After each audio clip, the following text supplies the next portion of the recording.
పులిపర మండలం చక్రాయపాలెంలో megastar Chiranjeevi community హాల్ను మంత్రులు పెమ్మసాని, నాదెండ్ల మనోహర్ కలిసి ప్రారంభించారు.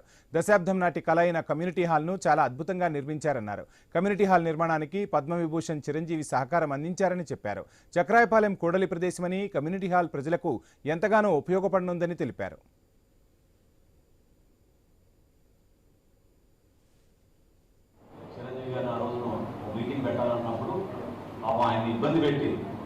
గుంటూరు ప్రోగ్రామ్ క్యాన్సిల్ చేసి నందివెలుగు నుంచి మనం తుమ్మూరు మీదుగా చివరిపాడు మీదుగా ఆ రోజు చక్రాపాలెం తీసుకొని సభ నిర్వహించుకున్నాం.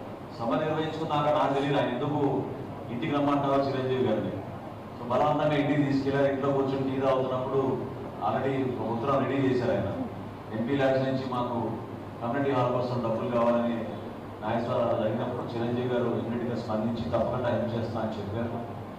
దాని తర్వాత హైదరాబాద్కి వచ్చినప్పుడు వీళ్ళందరూ కూడా కలిసి 25 లక్షల రూపాయలు ఆయన ఆ రోజు ఎంపీ ల్యాడ్స్ నుంచి ఇవ్వడం నిజంగా మనకి ఒక పునాదిగా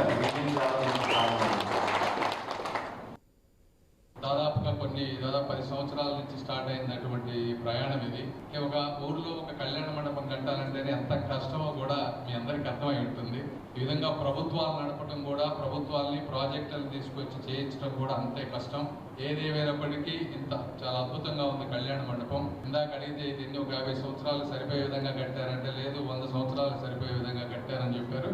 వారికి ధన్యవాదాలు ఇంత అద్భుతంగా కట్టినందుకు. మరి దీనికి సహాయ సహకారాలు అందించినటువంటి మనందరి అభిమాన నటులు శ్రీ చిరంజీవి గారికి, అదేవిధంగా బాలశౌరి గారికి, అవంతి శ్రీనివాస్ గారికి, అదేవిధంగా రాయపాటి ఫ్యామిలీ శ్రీనివాస్ గారికి, వాళ్ళందరికీ కూడా మరొకసారి